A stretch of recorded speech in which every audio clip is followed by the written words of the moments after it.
tardes, y yo quisiera pues introducir el evento que hoy nos reúne y en primer lugar hacer un comentario, porque aunque no está anunciado en el volante del evento este libro, pero este libro, que se llama Las muertes que no deben ser, fue presentado en la Feria del Libro de la UNAM en el Palacio de Minería. Y estamos reunidos en parte por él, porque a mí me llamó mucho la atención, dado que no es común en el ambiente de la demografía, que un libro escrito por un no demógrafo, que así lo reconoce el propio autor, trate sobre hechos vitales de manera tan enfática, y especialmente los nacimientos y las muertes, vistos con una preocupación ética y buscando mostrar la incidencia que tienen en estos hechos diversas acciones y omisiones que caen en el ámbito de la economía política. Invité entonces al doctor Mario Luis Fuentes a sostener en esta facultad un intercambio con los alumnos y profesores de nuestra maestría, y le agradezco muy cumplidamente haber aceptado participar en el evento que denominamos Diálogo sobre la muerte, la demografía convocada a dialogar con la ética y la economía política. Los dialogantes son el doctor Mario Luis Fuentes, nuestro invitado, por este libro que nos inspiró a convocar a este diálogo, y de esta facultad, dos de nuestros queridos profesores, el doctor Claudio Dávila, orden alfabético riguroso, y la doctora Marisol Luna. Me voy a permitir dar unas muy breves semblanzas curriculares de nuestros dialogantes. El doctor Mario Luis Fuentes es doctor en Teoría Crítica por el 17 Instituto de Estudios Críticos y maestro en Estudios del Desarrollo por el Instituto de Estudios Sociales de La Haya, en Holanda. Fue integrante de la Junta de Gobierno de la Universidad Nacional Autónoma de México. En la UNAM es investigador del Programa Universitario de Estudios del Desarrollo, coordinador académico de la especialización en Desarrollo Social del posgrado de la Facultad de Economía, titular de la Cátedra Extraordinaria sobre Trata de Personas y profesor de posgrado en la Facultad de Economía y en la Facultad de Ciencias Políticas y Sociales. Forma parte del Consejo Consultivo de UNICEF México, de la Asamblea Consultiva del Consejo Nacional para Prevenir la Discriminación, CONAPRED, y del Consejo Consultivo del Sistema Nacional de Protección Integral de Niñas, Niños y Adolescentes, mejor conocido por sus siglas CIPINA. Fundador del proyecto Multimedia México Social, hoy presente en la televisión pública del país a través del Canal 11. En radio, a través de una colaboración semanal en Imagen Informativa en el 90.5 de FM, en Radio Universidad Tlaxcala y en Así Sucede Noticias de Celaya, Guanajuato. En prensa escrita a nivel nacional de forma semanal, colabora en el periódico Excelsior, así como en Internet a través del portal electrónico de México Social, www.mexicosocial.org. Es también columnista de opinión en el mismo diario.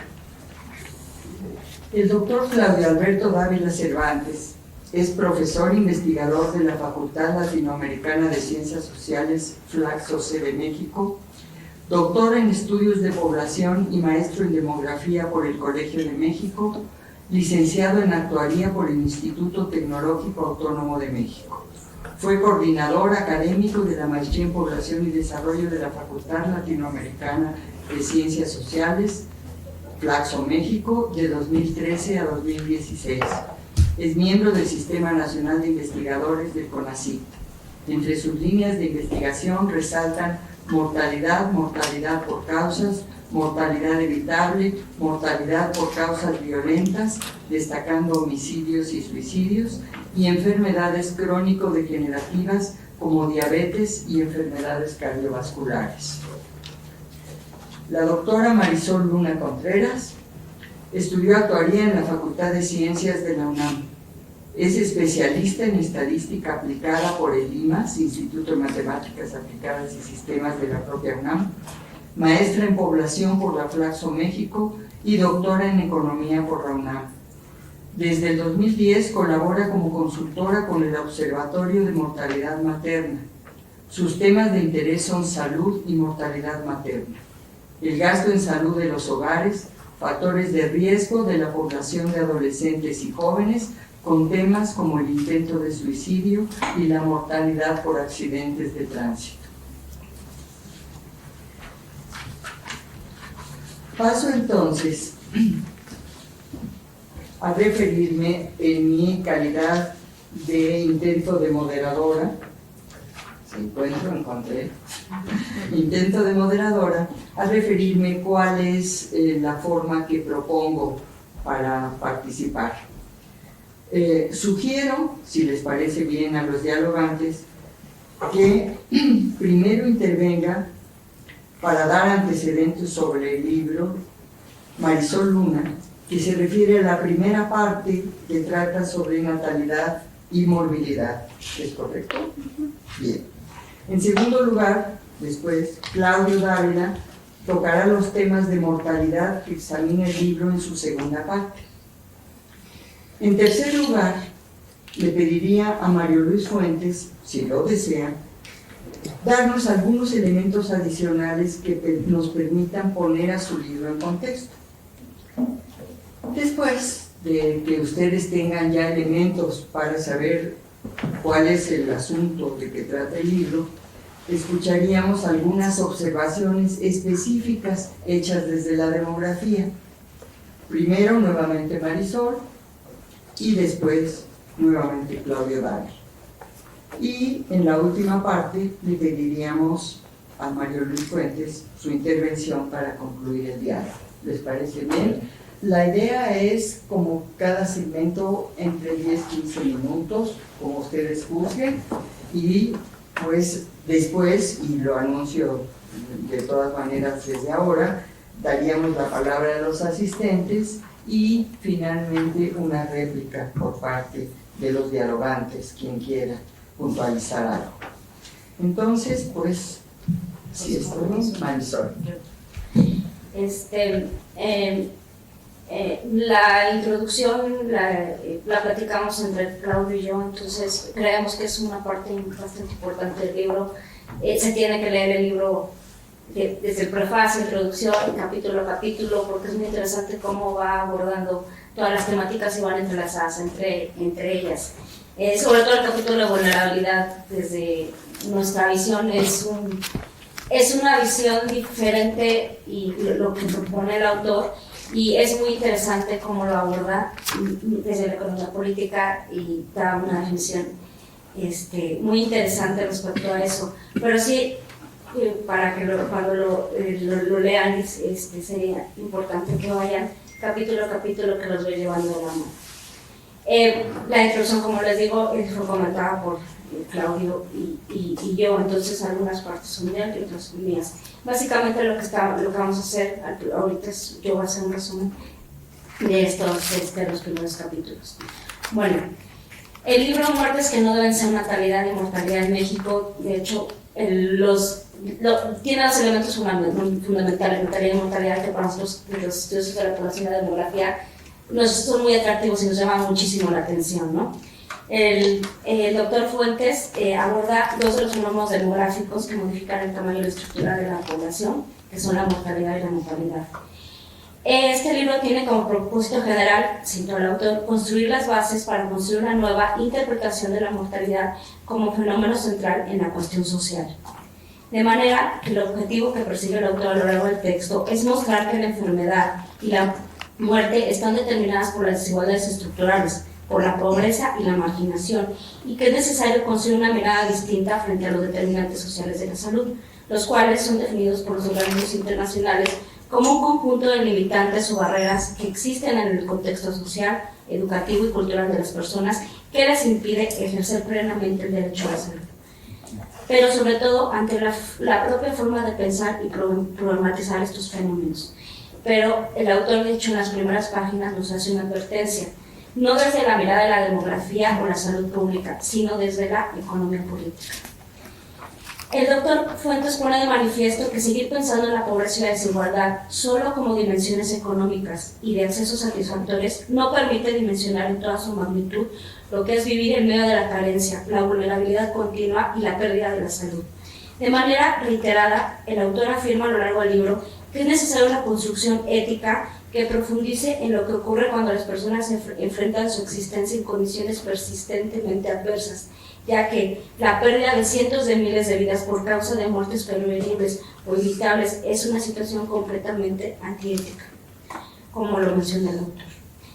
Entonces nos propone replantearnos la forma de analizar y abordar los fenómenos demográficos, para lo cual el autor realiza un análisis escrito a lo largo del texto para sustentar su hipótesis principal, que es, abro comillas, los fenómenos en los cuales se sintetiza en mayor medida la complejidad de lo social, las desigualdades y las injusticias no son exclusivamente los fenómenos económicos o políticos, sino aquellos en los que se expresan los elementos vitales más relevantes, la natalidad, la movilidad y la mortalidad. Bueno, empiezo con el primer capítulo, el cual es muy interesante porque habla sobre la vulnerabilidad social. He de aceptar que ese capítulo me costó un poco de trabajo, dada mi cuadratura, que siempre lo busco en la cuadratura del círculo, pero fue muy interesante cómo te va llevando de la mano. Entonces, el autor propone la vulnerabilidad social como un concepto central para reinterpretar la enfermedad y la muerte, por lo cual el primer capítulo lleva el título por una apología de los vulnerables, una propuesta de aproximación al fenómeno. Comienza con la revisión del concepto de vulnerabilidad partiendo desde el ámbito jurídico nacional. Señala que su opresión del país en la discusión pública sea a partir de la consolidación del Estado mexicano y con un incipiente sistema institucional. De esta forma, la vulnerabilidad se asociaba a la asistencia social como algo pasajero o temporal. De hecho, no es... Cuando empieza, antes teníamos la salud era parte de asistencia social, era para los desprotegidos, para los que no tenían, y estaba todo el sistema de orfanatos, hospitales y demás, y buena parte se dejó para lo que tenía que ver con la iglesia, entonces era para las personas que no tenían nada.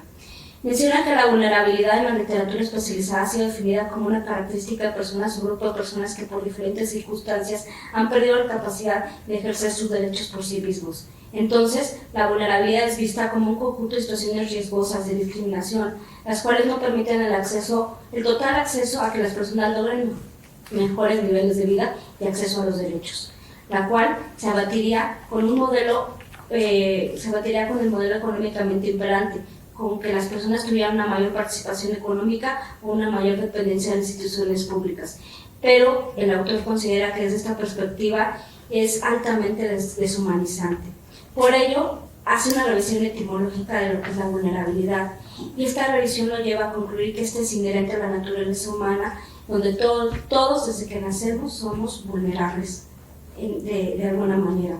Concluye el capítulo señalando que se debe abordar la vulnerabilidad desde un modelo de bienestar orientado no a la generación de capacidades, sino a la construcción de una humanidad capaz de verse a sí misma como portadora de la herida originaria que es la vulnerabilidad etimológicamente. El segundo capítulo, titulado Propuestas de análisis e interpretación de la natalidad en México, tiene como objetivo analizar una perspectiva social, citando el acto fundante de la vida, es decir, el nacimiento. Su importancia radica en que el nacimiento como tal es la primera vulnerabilidad a la cual nos enfrentamos al llegar al mundo. Dependiendo del contexto y de las condiciones en las cuales se da el nacimiento, determina cómo se vive y cómo se muere en México. Parte del análisis se centra en las características de las madres, de aquellas mujeres que dan vida a otro ser. Menciona que la educación y el nivel de ingresos son los factores que ha determinado cómo se han modificado las tasas de nacimiento, donde la educación, citando al autor, el nivel de escolaridad permite transformar el esquema de valores o el cuestionar los entornos culturales de dominación en el cual viven las mujeres, lo cual impacta en las decisiones como son cuántos hijos tener y cuándo hacerlo. Menciona que el embarazo adolescente es el motivo de preocupación social, ya que esos embarazos se están dando en contextos de violencia, desigualdad, pobreza y marginación. Las últimas páginas de este capítulo se centran en describir la problemática de un evento en el cual converge el nacimiento y la muerte, que es la mortalidad materna. Bueno, aquí me extendí un poco por cierto sesgo que tengo. Para esto utiliza la razón de mortalidad materna, que un indicador, así como otros menciona el autor, debe ser visto como una síntesis de procesos y desigualdades sociales y económicas, que desde la perspectiva de la medición oficial de la pobreza se debe a la vulnerabilidad por carencia de acceso a la garantía de algunos derechos en el que viven las mujeres, como es el acceso a la salud, a la educación oportuna y de calidad, así como el derecho a decidir cuándo embarazarse. De manera que cuando ocurre una muerte durante el embarazo, parto por periodo, lo que falló es el sistema institucional encargado de informar, acompañar, dar seguimiento al embarazo y a la salud de la mujer y del producto posterior al parto, y garantizar la adecuada atención durante todo el proceso. El análisis del doctor Fuentes pone de manifiesto que el 60% de las muertes maternas ocurridas entre 2005 y 2015 tuvieron lugar en las entidades con mayor pobreza. Menciona que si bien la razón de mortalidad materna disminuyó desde la década de los 90, está en la ciudad homogénea en el país, y señala situación. El contexto geográfico en el que se nace es un determinante del nivel de acceso y garantía de los derechos humanos. El tercer capítulo, que lleva por título Enfermedades de la desigualdad y la pobreza, en el cual, en palabras del autor, tiene por tesis central que las enfermedades que tienen mayor incidencia en México tienen como origen la pobreza, la desigualdad, hábitos personales de riesgo determinados o influenciados por contextos de violencia, marginación y hasta la segregación social. Al iniciar el capítulo, aclara que cualquier persona puede enfermarse en cualquier momento, en cualquier lugar, en cualquier parte del mundo, pero la diferencia se encuentra en las posibilidades que tiene de prevenir la enfermedad, de recibir atención, tratamiento médico y, cuando es necesario, acceso a cuidados paliativos. En este capítulo analiza el contexto de las principales enfermedades humanas que aquejan a los mexicanos, tales como son la desnutrición, la mala nutrición, la obesidad, la diabetes, la hipertensión, enfermedades del sistema respiratorio y digestivo, depresión, enfermedades mentales, adicciones y accidentes. Hace la distinción entre las enfermedades inevitables, las cuales pueden ser de carácter genético, cuyo desarrollo no depende de condiciones o de factores externos al organismo, y a las enfermedades que dependen de los factores socioeconómicos vinculados a la ausencia o ineficiencia de servicios públicos de salud, a las deficientes políticas de prevención, a la desigualdad, a los hábitos de consumo y vida de las personas o a factores estructurales como son el cambio climático. A este grupo de enfermedades el autor les denomina las patologías derivadas del poder. A la luz de lo anterior, en el apartado final, después de hacer toda esta revisión, el doctor Fuentes menciona que, dadas las condiciones en las cuales se encuentra el país en cuestiones de movilidad, no va a ser el sistema de salud público que, con la estructura orgánica y la funcional con la que tiene el país, resista la presión financiera que implica tratar a las personas que padecen estas enfermedades. El panorama no es nada alentador respecto a eso, y que de seguir las tendencias de las condiciones actuales relacionadas con el trabajo, en México, como sabemos, parte del acceso a la salud está determinado por pertenecer o no al mercado formal. No habrá política social ni económica que impida que decenas de millones de personas sigan viviendo en la pobreza o caigan en ella, producto de lo que denominamos el gasto de bolsillo en salud. Sabemos que los hogares que destinan más del 30% de su ingreso, quitando vivienda y gasto en vivienda y alimentación, pueden caer en gasto catastrófico. Y este gasto, si las personas son pobres, empobrece aún más a los hogares, hace que pierdan activos, o muchas veces el no tener dinero impide que las personas tengan acceso a la salud. Entonces, y los resultados pueden ser fatales. Yo considero que no hay enfermedades de pobres, porque una gripa, tanto para cualquier grupo donde usted se puede considerar catastrófica, en cualquier, si no se atiende uno a tiempo, puede derivar en neumonías, pulmonías y demás. Entonces, para los pobres pareciera ser que cualquier enfermedad puede llegar a ser catastrófica. En este país, por desgracia, tiene acceso a la salud quien tiene recursos. Y con eso concluyo mi intervención de resumen de la primera parte. Gracias, Marisol. Muchas gracias, Marisol. Yo quiero agradecer a la doctora Rosa María por habernos convocado a este evento, al doctor Mario Luis Fuentes por estar aquí, bueno, a todos ustedes por que nos acompañan el día de hoy.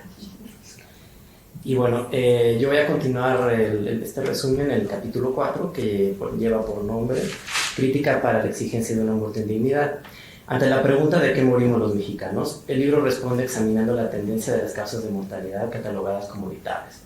Presenta una hipótesis muy interesante sobre que la historia social de un país puede ser analizada y comprendida en el largo plazo mediante la observación de sus tendencias de mortalidad, debido a que las causas de muerte dependen del conjunto de relaciones de poder y distribución de la riqueza en el país. Dependen también de las condiciones culturales y educativas de un país y, por tanto, al existir una desigualdad estructural, quienes viven con mayores carencias son quienes con mayor frecuencia se enferman y mueren por causas evitables. El autor analiza entonces la tendencia de 4 causas de muerte evitables, entre las que considera fundamentales: accidentes vehiculares, cirrosis hepática, diabetes y enfermedades hipertensivas. De igual forma, presenta las defunciones por los primeros grupos de edad, comenzando con los menores de 1 año, siendo las principales causas en esa edad las dificultades respiratorias, malformaciones congénitas e influenza y neumonía, sin dejar de lado un número importante de defunciones por agresiones contra menores de 1 año y los accidentes de tránsito. Todas esas, accidentes por descuido, ¿no?, de los padres. Continúa con la primera infancia, es decir, las niñas y los niños de 1 a 4 años, destacando accidentes y agresiones, malformaciones congénitas, enfermedades del sistema respiratorio, enfermedades infecciosas y parasitarias y tumores como las principales causas de muerte, no todas de ellas evitables, claramente. Termina este capítulo analizando la mortalidad de los niños de 5 a 9 años y destaca que 1 de cada 3 niños que fallecen en este grupo de edad se debe a violencia y accidentes. Luego en el capítulo 5, que se llama Para una nueva crítica de la violencia, una interpretación de la mortalidad accidental y violenta, el autor nos presenta de inicio un breve desarrollo que ofrece las bases para entender el fenómeno de la violencia y cuestiona ¿cómo podemos salir de la indiferencia que se ha apoderado del mundo actual provocada por la maldad de la que estamos rodeados? Los niveles de violencia en una sociedad se ven reflejados en 2 esferas: la criminalidad general y la violencia homicida. La primera debe ser analizada en cuanto a la frecuencia que las personas se convierten en víctimas de la delincuencia y en cuanto a la eficacia de la autoridad para prevenir el crimen. La segunda se ha incrementado de manera alarmante en el país en años recientes, los homicidios. Los datos actuales muestran que hay una severa crisis de seguridad pública en México. Es por ello que no es difícil imaginarnos por qué las personas viven en un constante miedo, el cual es un correlato de la vulnerabilidad según el autor. Cito: las sociedades en las que la violencia, la pobreza y la desigualdad tienen una presencia generalizada son sociedades que viven en una situación de angustia, pues su vulnerabilidad ha quedado al descubierto, y se sabe que hay pocas cosas que el Estado y sus instituciones pueden hacer para protegerlas.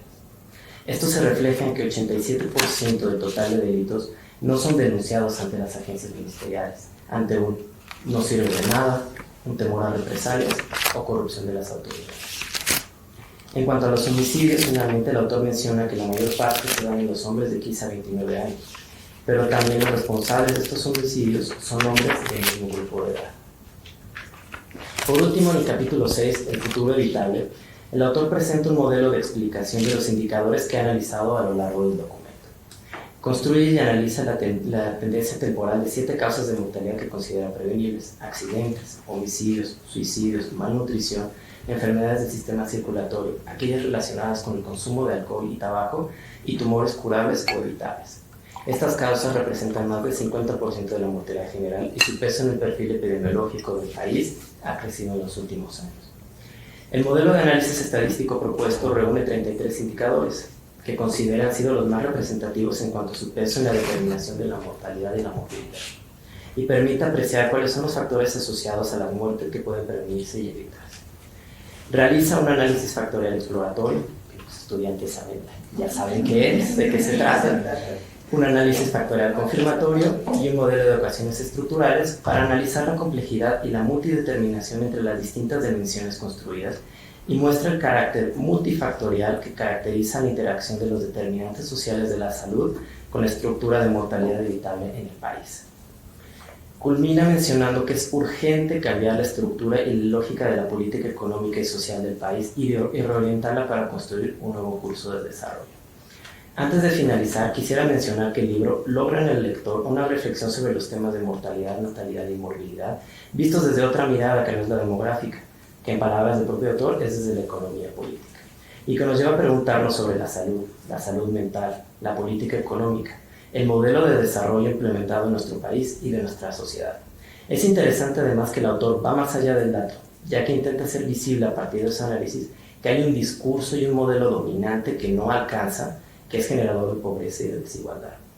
Culmino este breve comentario con una cita del texto que dice: debemos preguntarnos si de lo que se trata no es de morir en condiciones de dignidad, lo que al final de cuentas sería de algún modo también reflejo o al menos consecuencia de una vida digna. Gracias, Claudia. Pues puedes pasar el micrófono. Sí, gracias. ¿Quisieras, Mario Luis, hacer agregar algo sobre este contexto general? Después vienen ya los comentarios desde la mirada demográfica, pero tú encantados de escuchar. Bueno, primero muchísimas gracias, Rosa María. Déjenme decirles, no solo me convoca a este espacio, Rosa María, le dedicó tiempo a leer un primer borrador y revisarlo con la precisión y el cuidado de renglón por renglón y punto por punto, y por eso estaba yo en la cafetería, porque ahí me citó, estuvimos un par de 3 o 4 horas revisando página por página, y bueno, mucho de lo que está es producto de la mirada crítica y bueno, yo diría, lo digo, afectiva, no sé, Rosa María, el texto. Este es un texto de largo aliento, es un texto que realmente es una reflexión larga.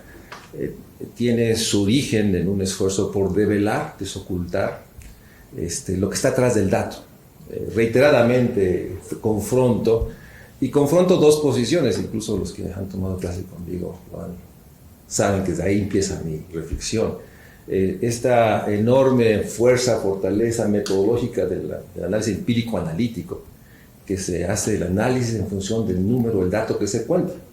Finalmente, en función de eso puede haber datos fiables, confiables, que den alguna historicidad de los fenómenos. Y de ahí parto de este cuestionamiento, que el dato da magnitud, pero no explica, y mucho menos permite comprender fenómenos fundantes. Y obviamente tiene que ver con una historia de vida, de mi cercanía con las dimensiones fundantes de cada ser humano. El nacimiento, que yo llamo el alumbramiento a un nuevo mundo, obviamente el vivir con la enfermedad y la muerte, y busca resignificar qué significa morir con dignidad, qué significa nacer con dignidad, y obviamente qué significa vivir con una enfermedad.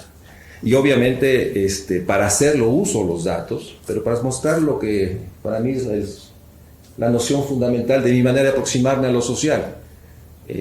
Yo sostengo que yo me acerco desde una visión hermenéutica, o sea, busco hacer uso de todas las visiones teóricas, obviamente busco revelar lo que para mí es fundamental, desde donde yo me aproximo, el lenguaje, que el lenguaje no es neutral, el lenguaje es un instrumento que expresa una idea del mundo, y obviamente en este sentido poner en el centro la economía política.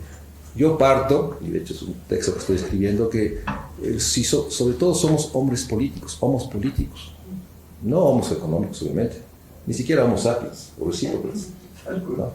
Homos políticos, es decir, en toda relación humana y en la relación de poder, y que, a mi juicio, la visión, o desde posiciones empírico-analíticas, la obsesión del número, ha ocultado las relaciones de poder, y desde ese punto reconozco mi posición ontológica, de dónde me aproximo, una hermenéutica, lingüística y de economía política. Así me aproximo a entender, tratar de comprender lo que yo ahora ya llamo lo social.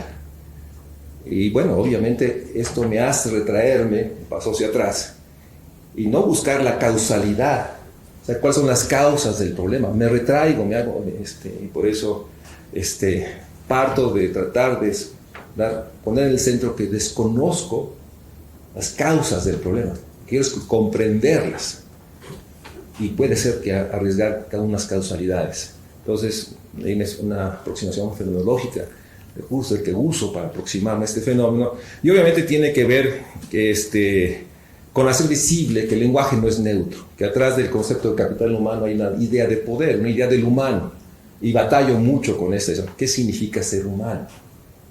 ¿Y qué significa, en ese sentido, una vida digna?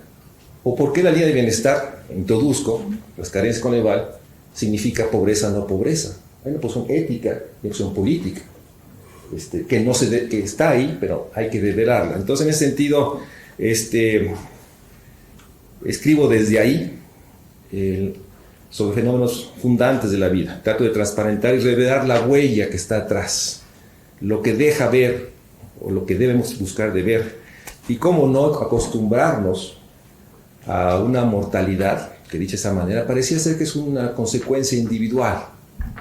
Estuviste parado en el lugar que no viviste, no fuiste a tal lugar. No, atrás de esto está lo que para mí está dentro de una aproximación. El riesgo social es una construcción política. ¿Quiénes tienen más riesgos sociales? Quienes conviven con la debilidad institucional de un Estado que expresa relaciones de desigualdad. Y en ese sentido busco mostrar obviamente una evolución de un pensamiento social que pone en el centro lo que para mí sigue siendo vital, generar la indignación y el azoro de la muerte, muertes que no deben ser. Cuando alguna vez, inicialmente, batallaba, como siempre ustedes saben, cómo llamar este libro, la primera reacción de las gentes del Fondo Económica como un axioma normativo, no debe ser, no es usual usar axiomas normativos. De inmediato, si la muerte es natural, es que exactamente eso. De las 700,000 muertes anuales, más de la mitad no debieron ser, porque hay no solo conocimientos, hay toda la estructura que debía proteger el Estado, y no podemos acostumbrarnos a la muerte como un fenómeno natural. Y por eso pongo defensivamente que no es un texto demográfico.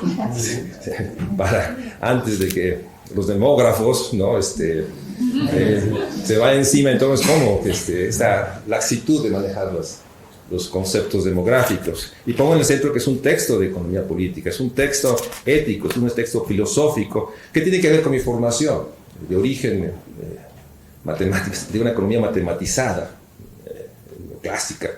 Posteriormente me acerqué a toda esta construcción de pensar el desarrollo desde la economía política, desde el estructuralismo, de las relaciones de poder entre centro y periferia. Y posteriormente me acerqué desde la teoría crítica a una idea primero emancipatoria, es decir, yo escribo para transformar o para generar un proceso de indignación que modifique la realidad. Esa es la manera que me aproximo a la cuestión social o la cuestión social.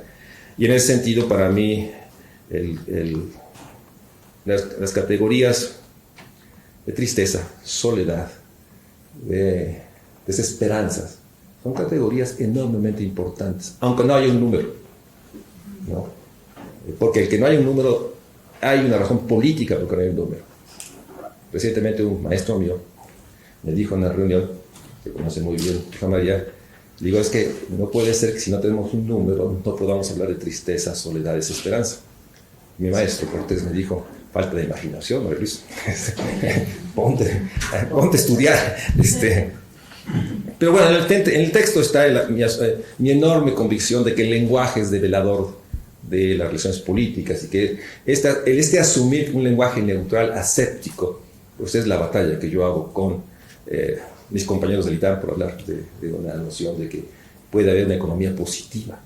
No, hay una economía política y confronto, y obviamente es como diríamos al final, es una discusión ideológica que no rehuyo, porque creo que atrás de la investigación, atrás de la construcción del número, hay una visión social, una visión del mundo y una visión del poder.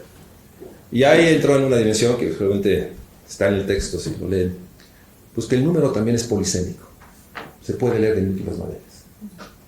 Y entonces enfrento la discusión que el número no es una dimensión de la verdad, puede ser una dimensión de la magnitud, pero no expresa, y mucho menos nos permite observar o comprender el fenómeno. Aun cuando uso estas técnicas que ustedes conocen, de cuestiones estructurales, de agrupamiento, etcétera, que son poderosos instrumentos, pero ¿para qué? Para mostrar la múltiple relación de múltiples variables que inciden de una manera coincidente y son interdependientes y que todas en su momento están atrás. Y lo uso como para expresar exactamente, no es contradictorio que lo ponga en el centro. Y obviamente pongo en el centro categorías que diríamos son de economía política, la importancia de pensar en las víctimas. Y pongo esta audacia, lo digo así, de resignificar el concepto de vulnerabilidad, que ha sido tan último en los 5 años. Hay gente como Salud Sarabi, muchos, Mercedes Laroche, que han trabajado el concepto de vulnerabilidad. Pero yo lo resignifico, lo construyo, una noción que para mí la vulnerabilidad es la huella que nos hace humanos. Todos portamos la vulnerabilidad, ¿por qué? Porque todos vamos a morir. Escribía Heidegger. Lo único que nos hace diferentes es que somos los únicos seres vivos que tenemos conciencia de la muerte. Eso es lo que nos hace humanos, ¿no? Y eso es lo que yo pongo en el centro, una noción de la vulnerabilidad que es la huella originaria de todos, porque todos vamos a enfermar y todos vamos a morir. Claro, van a enfermar y van a morir antes los que no viven una relación asimétrica, desigual de poder. Y por eso, en ese sentido, confronto el pensamiento liberal, pongo la idea de víctima y pongo en el centro mostrar y desnudar la realidad de que estas millones de muertes, seres de 10 años, no podemos simplemente asumirlos como actos individuales y que ponen en el centro que una manera de velar que este curso de desarrollo es desigual, genera pobreza, marginación, exclusión, es que genera muerte y enfermedad. Entonces, para mí, la muerte y enfermedad tiene una dimensión conceptual mucho más poderosa. Porque no estamos hablando de carencias objetivas, estamos simplemente poniendo en el centro lo que implica estas categorías conceptuales que están construidos desde las carencias objetivas. Y obviamente es un texto, es un ensayo, lo pongo en el centro, es un ensayo. Y es un ensayo que tiene la audacia de proponer acciones, de ir más allá, digamos, en un punto de vista de un documento académico. No es proponer simplemente preguntas o hipótesis nuevas, es proponer acción para transformar una realidad. Y asumo, desde la Universidad de la Economía Política, de la hermenéutica y de la lingüística, desde yo parto, de construir un texto que interrogue qué significa morir, qué significa nacer y qué significa enfermarse en este siglo XXI. Pues gracias, Mario Luis. Yo espero que quienes están escuchando este diálogo tengan ya una idea de, no era la intención que hubieran leído el libro antes, y lo leerá quien considere que le puede ser útil, pero creo que con esto tienen ya una idea que les permita ver ahora por qué, y yo se los pedí muy encarecidamente a Marisol y a Claudio, que en la conversación aquella, en la Feria del Libro, la intención con el doctor Mario Luis Fuentes fue, bueno, algo que me digan los demógrafos, los que son especialistas en los temas que son demográficos, desde una manera de verlos, porque Mario Luis ya nos insiste y dice, no, yo a mi mortalidad y natalidad las veo con otro carácter, de otra amplitud, pero por ser en nuestro ámbito, tener otra forma, exigir otra manera de aproximación de parte de los demógrafos, otra forma incluso de medición y de análisis y de interpretación, pues entonces yo les insistí, pónganse la camiseta de demógrafos, que la tienen siempre, no se la quiten.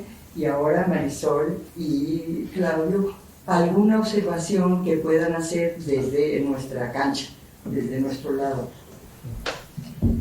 Bueno, yo voy a hacer 2 observaciones muy breves, y más bien dado que tenemos aquí al doctor Fuentes preguntas respecto al texto. En el capítulo el 2, el doctor Fuentes comenta esto, que nosotros como demógrafos de la población utilizamos, los datos que utilizamos vienen de registros administrativos, de estadísticas vitales, de censos y encuestas. Bueno, y también se han hecho las conciliaciones demográficas y demás. Y parte de la discusión que tiene en el libro menciona que, bueno, no coinciden del todo estos datos, estas cifras que tenemos. Y bueno, a mí me gustaría puntualizar algunas cuestiones al respecto. Por ejemplo, de los registros de nacimientos, la Secretaría de Salud desde hace varios años implementó lo que son los certificados de nacimiento antes del acta de nacimiento, y gracias a ellos hemos tenido una mejor cobertura de registro de este evento vital. Pero aún tenemos algunas entidades que tienen algunas problemáticas. Entonces, lo que hace la Dirección General de Información de Salud es, con las proyecciones, ve que entidades podrían estar subregistradas y hace todo unos cálculos, es una regresión lineal. Y las entidades que después de ver un intervalo de confianza que sale del intervalo de confianza hacen un reajuste. Entonces, con base en eso, me gustaría puntualizar que también las encuestas, también menciona que la tasa global de fecundidad, dependiendo qué fuente de información utilices, pues te va a dar, no te da del todo igual, ¿no? O sea, me gustaría puntualizar ahí que a lo mejor deberíamos empezar a pensar en que algunas son estimaciones, y como estimaciones vienen de procesos de inferencia estadística, y que estamos hablando de estimadores puntuales, que a lo mejor deberíamos empezar a pensar desde la academia, desde lo que hacemos, ya no tanto en el estimador puntual, sino en un intervalo de confianza, y ver, o sea, tendríamos que empezar a transitar y empezar a adiestrar y habilitar a la población para que entienda qué es eso. Ya lo hacemos con los conteos rápidos, creo que deberíamos ir para allá. El INEGI ya muestra en los tabulados básicos para algunas encuestas el estimado puntual, sus intervalos de confianza, sus coeficientes de variación y otras cuestiones que creo que son importantes. Digo, nosotros los que estamos aquí, todos, la mayoría, podemos ver un intervalo de confianza, pero creo que sí, a lo mejor viendo estos intervalos de confianza y comparando las fuentes que se pueden comparar, podríamos ver que no son tan diferentes, ¿no? Que sí hay, que estadísticamente no hay diferencia entre ellos. Entonces, eso es algo que me gustaría, bueno, ¿qué opinan el autor y otros colegas que están aquí que manejan estos temas? También me gustaría comentar sobre la razón de mortalidad materna. También la razón de mortalidad materna en el país tiene cierto subregistro. Desde hace bastantes años, la Secretaría de Salud ha hecho un esfuerzo de hacer las búsquedas intencionales de muertes maternas y hemos logrado tener mejores coberturas. De hecho, la serie que podemos de cierta manera hacer comparable en el tiempo es a partir de 1990. Pero me gustaría saber si en algún momento el doctor Fuentes consideró, hay unas muertes que no entran en el conteo de las muertes maternas, de la razón de mortalidad materna, que son las muertes tardías.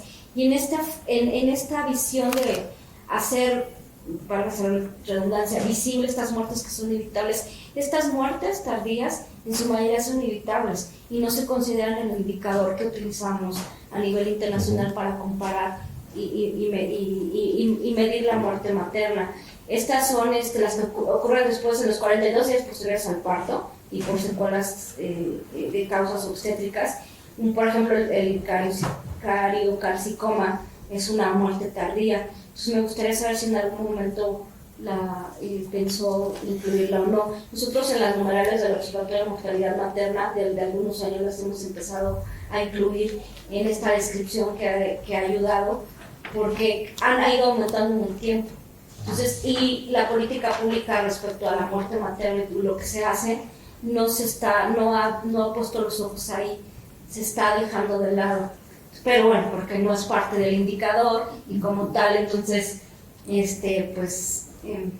no pareciera que, no considero que no es importante, sino pues como tenemos que cumplir ciertos objetivos, por ejemplo, los del desarrollo del milenio, que no llegamos, y ahorita los del desarrollo sostenible, entonces pues estas muertes se han dejado de lado. Entonces considero que a lo mejor sería enriquecedor en una discusión como la que propone el autor incluir estas muertes tardías.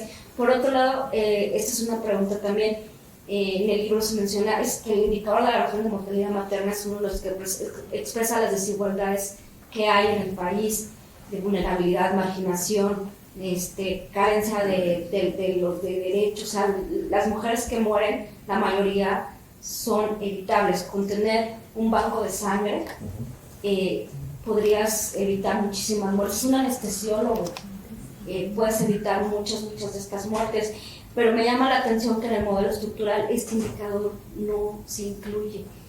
Si hay algún motivo por el cual no entra en el modelo. Y otra pregunta, que mis comentarios más bien son preguntas. Después de toda la revisión, ¿cómo resumiría o cómo respondería qué sería una muerte que sí debe ser? ¿Qué es una muerte digna?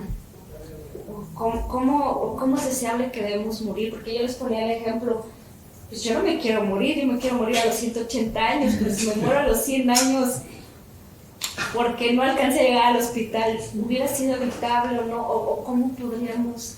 Y también mencionando un poco, retomando lo que Claudia al final comentó de su intervención, me parece que eso es, para nosotros, y desde lo que hacemos en población de movilidad, parecía que contamos nada más muertes en los que nacen, pero sí tratamos de ir un poquito más allá también. O sea, finalmente son personas que no todas debieron fallecer, ¿no?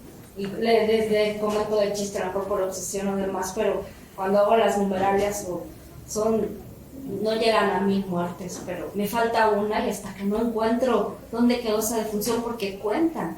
Y es importante visibilizar en qué condiciones se dio esa muerte, que las mayorías de las maternas se dan en contextos de vulnerabilidad, de pobreza, son no por nada son están en el seguro popular, se dan en los municipios de mayor marginación, en localidades muy pequeñas en las cuales no hay acceso a servicios de salud. Y bueno, eso es todo. Y muchas gracias por la invitación. Al final, es que ya saben cómo soy un poco... no digas eso, la profesora de matemáticas no tiene ningún defecto. No, pero cuando entro en materia olvido muchas cosas, a veces se me dan los modales. Muchas gracias. No, gracias Marisol. Bueno, entonces yo creo que algo que podemos ver es que en ocasiones, o sea, tenemos una forma tan, pues permítanme decirlo de esta manera, yo creo que lo es, tan sólida de tratar los problemas, que cuando nos cambian un poquito, a veces uno siente que les serruchan el piso, porque oiga, no, pero a ver, por ejemplo, ya Marisol está diciendo, bueno, hay otras muertes que todavía no se ven, porque si entendí bien, no hay el indicador. Entonces, las muertes tardías. Entonces, ¿cómo hacemos para que empiecen a tomarse en consideración? Oiga, pero no las va a poder comparar porque no hay hacia atrás. Bueno, hablan de aquí en adelante. Entonces, pues bien, es nuestra forma de ver los problemas, y ese era el compromiso con María Luisa, decir aquí desde la demografía. Entonces, algunas observaciones, ya Marisol hizo las suyas, Claudio las propias. ¿O quieres que comente? ¿Quieres? Sí. Pues ¿Querías? Sí, no sé. Bueno, sí, porque Es que como ellos están ya muy bien alineados, no sé si se complementan o pues yo creo que sí se complementan y... Bueno, entonces ustedes son están sintos, yo respondo los dos. Sí.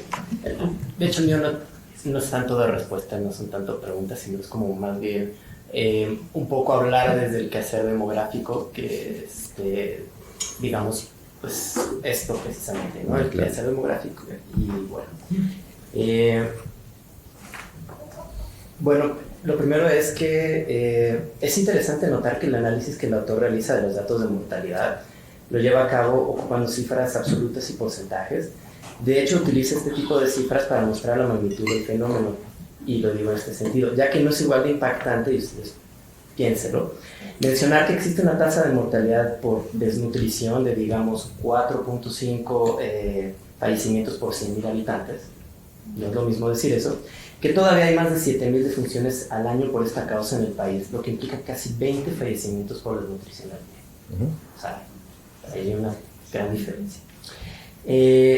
Y bueno, esto es una mirada diferente desde lo que la realizamos desde la disciplina de demográfica. Aquí, bueno, va a salir pues aparte que soy el profesor que da aquí en la Flaxo este tipo de temas, ya que generalmente se calculan en demografía medidas relativas al tamaño y estructura por edad de la población, siendo una de las principales para la mortalidad la tasa estandarizada de mortalidad, la cual toma en cuenta este tamaño de la población, y al ser estandarizada retira el efecto de la estructura por edad de la población, que la estructura por edad de la población tiene sobre el nivel de la mortalidad. En ese sentido, de indicadores de mortalidad, se utiliza también mucho la esperanza de vida de la población, y no solamente al nacimiento, sino otras edades, o la esperanza temporal entre dos edades. Esta tiene la ventaja de estar estandarizada, que su interpretación es sencilla, y su aplicación, por ejemplo, al estudio de la mortalidad por causas, o en caso de la mortalidad evitable, radica en descomponer el cambio de este indicador en dos momentos en el tiempo y analizar qué causa de muerte y en qué grupos de edad se dan los aportes. Positivos en el caso de que disminuya la mortalidad y negativos en el caso de que aumente. De hecho, aquí hay un autor ahí atrás que propone un método justamente para hacer esta descomposición del cambio en la esperanza de vida. Más aún, en el estudio de la carga global de la enfermedad y otros autores, hemos utilizado el indicador de años de vida perdidos. Para el análisis de la mortalidad por causa. Básicamente, estima cuántos años más deberían de haber vivido las personas que fallecieron por alguna causa evitable, ¿no? Entonces, son como un resumen de indicadores que se han utilizado para este análisis desde la demografía, para el análisis de la mortalidad por causas y en particular la mortalidad evitable. Esto me lleva a otra cuestión sobre la cual sería interesante dialogar, que es sobre la misma clasificación de las causas de muerte evitable. Estas se han definido desde la salud y la epidemiología como aquellos fallecimientos innecesarios y prematuros que, dados los avances del conocimiento médico, no deberían ocurrir si se tiene acceso a servicios de salud de calidad. Esto, bueno, ya nos habla del inicio de una desigualdad, ¿no? Quién tiene acceso y quién no tiene acceso a estos servicios, ¿no? Desde simplemente la salud y la epidemiología. Esta es la definición más utilizada en la literatura médica, digamos, pero que ha dado como resultado un elevado número de clasificaciones distintas. Al inicio se consideraban evitables los fallecimientos en personas menores de 65 años, digamos por diferentes causas, ¿no? Pero que con el paso del tiempo y el aumento de la esperanza de vida, principalmente en los países desarrollados, donde ha sido más utilizado este indicador, se incrementó a 75 años para considerar evitables las defunciones. Las clasificaciones originales además no incluían, por ejemplo, los homicidios, los suicidios, fallecimientos por VIH-Sida o accidentes de tránsito.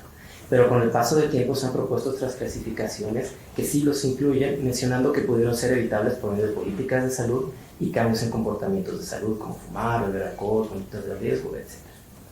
En el caso del libro, se consideran como evitables, y cito, las que se deben a las condiciones de privación, pobreza y desigualdad que restringen, limitan o impiden el cumplimiento de los derechos humanos, en particular para los más débiles y necesitados de la sociedad.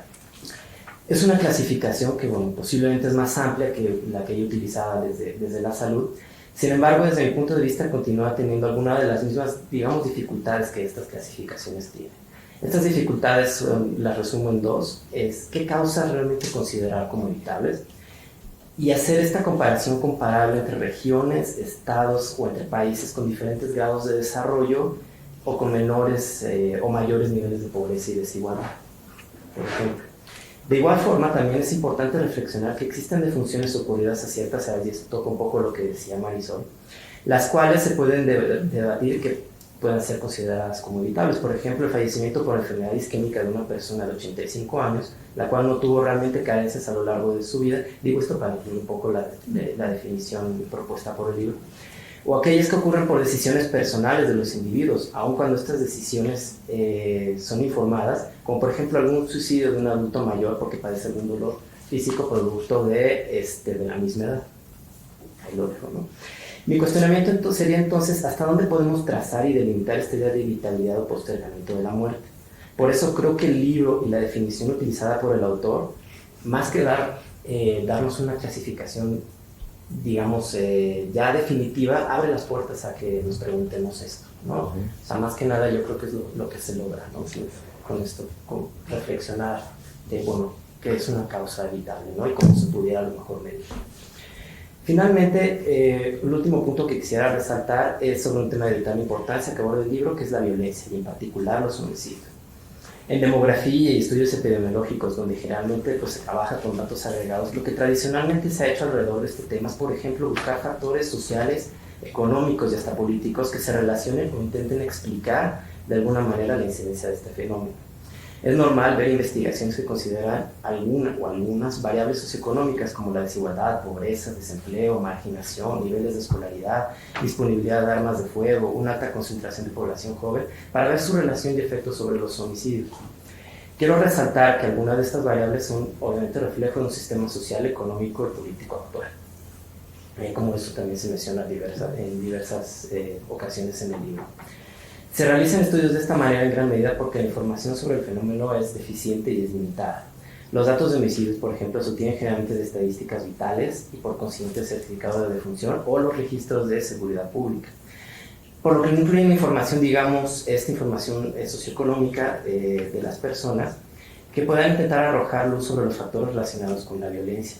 Ya no se diga contar con la información de la persona que cometió el delito, tanto por el altísimo grado de impunidad que existe en México como por las dificultades que esto conlleva. Si además, como les comentaba antes, el 87% de los delitos no se denuncian, ¿no? En cambio, el libro, y esto lo digo que esto es el quehacer que yo he visto en la investigación. El libro, en cambio, no busca establecer esta relación de manera directa, sino que realiza un acercamiento interesante y que es más bien reflexivo sobre el fenómeno de la violencia. Habla de una espiral de indiferencia que rodea a la sociedad actualmente, de un miedo e incertidumbre constante, de una estructura machista y abusiva contra las mujeres, de un Estado incapaz de garantizar la seguridad de la población, y que en el contexto actual el camino de la delincuencia se presenta a muchos jóvenes como la única opción viable. Es por eso que nos invita a revisar los fundamentos de la sociedad misma en la que vivimos y hacernos preguntas importantes como ¿qué implicaciones tiene y cuál es el significado de que sean los jóvenes quienes están literalmente matándose entre sí? Gracias. María Luis, pues si quieres una reacción.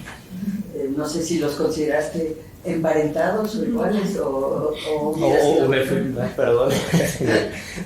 Adelante.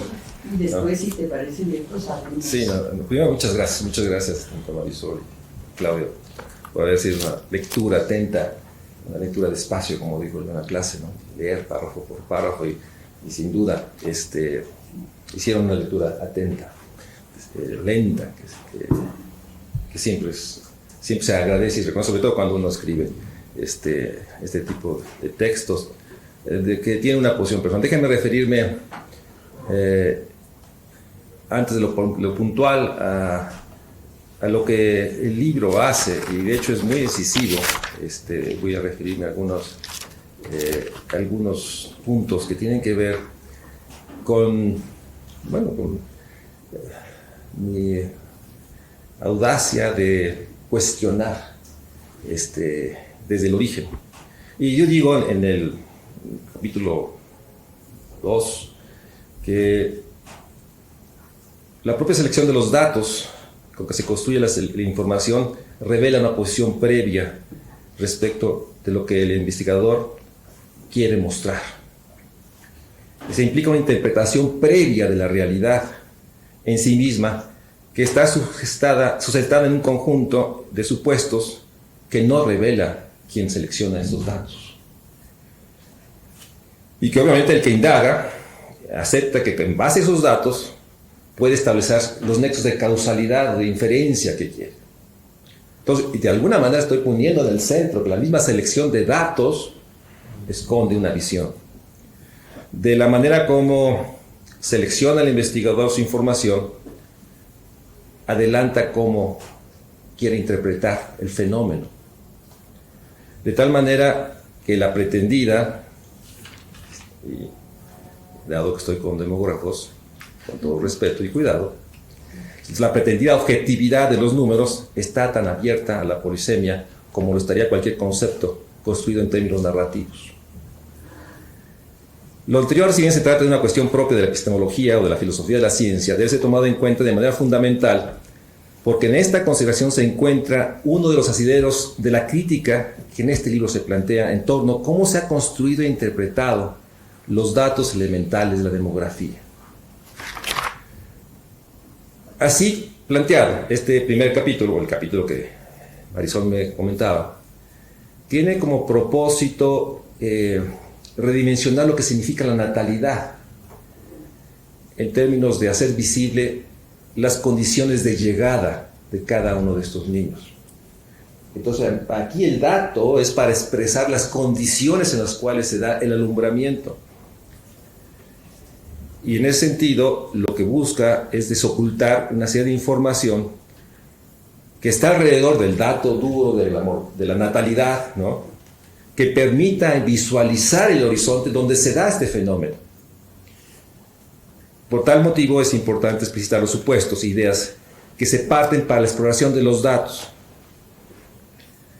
En primer lugar, como se dijo en el texto, la natalidad se da en un contexto socioeconómico, y este no es otro que el de sus procreadores. O sea, el contexto socioeconómico es el contexto de la madre que da el alumbramiento. Entonces, lo que yo trato es de ir de la natalidad hacia adentro y es ocultar la magnitud mayor. Por eso, me refiero, cuando yo hago el modelo, busco sostener este argumento. Ya no está la precisión, y tienes razón, de incorporar la variable mortalidad, no. Es que, desde mi punto de vista, con estas 33 variables agrupadas de esta manera y esta manera de análisis factorial, estructural, creo que me permitía sostener el argumento del texto. No era, y tienes razón, en un metodológico, se podría haber trabajado más, pero para mí ya era suficiente, y es un poco es que a veces es la obsesión de incluir hasta el último dato para eso.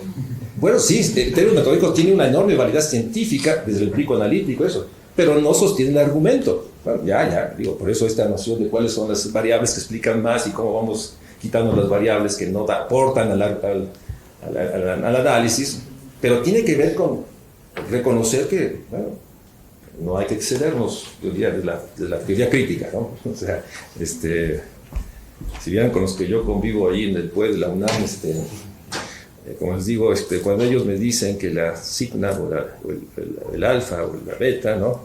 Pues yo les digo, bueno, que en términos de la ontología, epistemología, ¿no? Lo importante es la pregunta: ¿qué significa el ser? Entonces ya nos equilibramos, ¿no?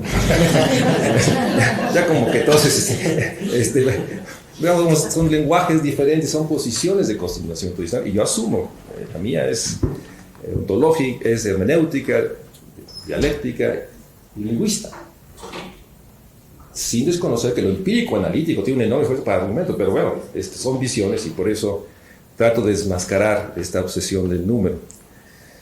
En ese sentido, tienes toda razón, podía haber precisado, pero no era mi obsesión el complementar el tema, y pese a que hay una enorme cantidad de datos que se encuentran y que están las citas, trato de plantear esta realidad de que tenemos, déjenme usar una frase dura: hay muertes y hay cadáveres. Es decir, hay más de 40,000 cadáveres que no sabemos si son hombre o mujer, si es niño o niña. O sea, hay pedazos de seres humanos. Entonces, hay cadáveres y hay muertes. Y hay, obviamente, lo que ustedes saben, ¿no? Miles de fosas. Por eso este asunto de los registros de la Procuraduría, los registros de salud, y eso, en este mundo nuestro, se vuelve irrelevante. ¿Cuántos de los desaparecidos, cifra mítica 48,000, dónde los ponemos? ¿Mortalidad? Simple no sabemos. Y hablo de que de los 38,000 cadáveres que están en los CEMEFOS, un 40% no sabemos si es hombre o mujer, porque son pedazos. Entonces, en ese sentido, pues sí, ¿qué datos seleccionamos? Obviamente hay un registro de la muerte en este país, obviamente. No es dramático. Literalmente en muchos lugares caminamos sobre cadáveres. Por eso el tema de tomar la muerte. ¿Qué significa una muerte digna? la consecuencia de una vida digna. No se puede separar uno del otro. La consecuencia humana de una vida digna es una muerte digna. Y déjame llevarlo al extremo. La muerte digna significa un lugar donde estén los restos de un ser querido. Un lugar para el derecho al duelo. El derecho al duelo implica que haya un cuerpo. ¿Cuántas personas en este país no tienen derecho al duelo? Porque ni siquiera saben dónde está el cuerpo. Entonces, muerte digna es un derecho al duelo, o sea, poder llegar a un lugar donde está el ser querido. Y es la consecuencia de una vida digna. Y en ese sentido, lo que yo planteo, lo digo de forma, ¿qué es lo que nos dicen los números? Más allá de su comparabilidad, más allá de que nos puedan dar cierta dimensión del fenómeno, lo que yo planteo es un cuestionamiento al número. Yo le llamo incluso el fetichismo del número. Pero muy generoso, yo pensé que me van a hacer. Les agradezco mucho. Y digo aquí, por lo dicho, es necesario puntualizar que el estudio de lo social debe distinguirse de lo que bien puede ser caracterizado como la excesiva obsesión por los datos. Es decir, una tendencia en el ámbito académico a sobredimensionar lo que la información expresada en términos numéricos puede explicar y permite comprender cabalmente, dejando de lado una de las exigencias elementales de la sociología clásica, la imaginación del investigador. Que si bien puede dominarse imaginación sociológica, recuerdo la escuela de Frankfurt, donde yo me formé, apela siempre a la capacidad de quien analiza un fenómeno de abstraer y conceptuar el mundo a partir de ejercicios imaginativos y creativos del lenguaje. Yo sé que estoy hablando de mi mundo, no, prácticamente yo no, en ese sentido, es ya un lugar común, y lo planteo, lo digo para el aceptar con una naturalidad esta frase: esto se sustenta en datos duros. Desde la hermenéutica, desde la teoría crítica, bueno, es realmente una manera de pensar lo social diferente al que lo hace desde otra posición. Y en ese sentido, cobra mayor fuerza la hipótesis que yo propongo, la necesidad de asumir que de algún modo los números son también signos polisémicos, es decir, que pueden ser dotados de múltiples significados dependiendo de la postura de conocimiento desde la que se busca construir el saber respecto, y déjenme hacer un subrayado, respecto a los que hacemos teoría crítica llamamos el mundo circundante, no la realidad. Ustedes dirían, los textos hablan de la realidad. Nosotros asumimos que la realidad es una abstracción del mundo circundante que implica las relaciones humanas, la dimensión cultural. Nosotros nunca hablamos de una realidad porque la realidad es inobservable. Son expresiones de un mundo circundante, y por eso nosotros hablamos y confrontamos este concepto positivista de hablar de una realidad como si fuera algo que se puede tener ahí enfrente. De esta forma se reconoce que un 5 denotará siempre en todo lugar la misma magnitud en cualquier esfera de pensamiento. Significado, el signo de esa magnitud, cuáles son las causas que la determinan, este número 5, y cuáles son las consecuencias que tiene, ya no depende propiamente del 5 en abstracto, sino de lo que quien investiga interpreta respecto a esa magnitud. ¿Qué significa el 5? Y luego hago otra reflexión que está en el centro de la escritura. ¿Por qué no uso tazas? Porque oculta que cuando hablamos de seres humanos, de cuerpos, de muertes, tenemos que dar significado a cada una. Cada una pesa tanto como todas. Durante este día habrá 7 homicidios de mujeres.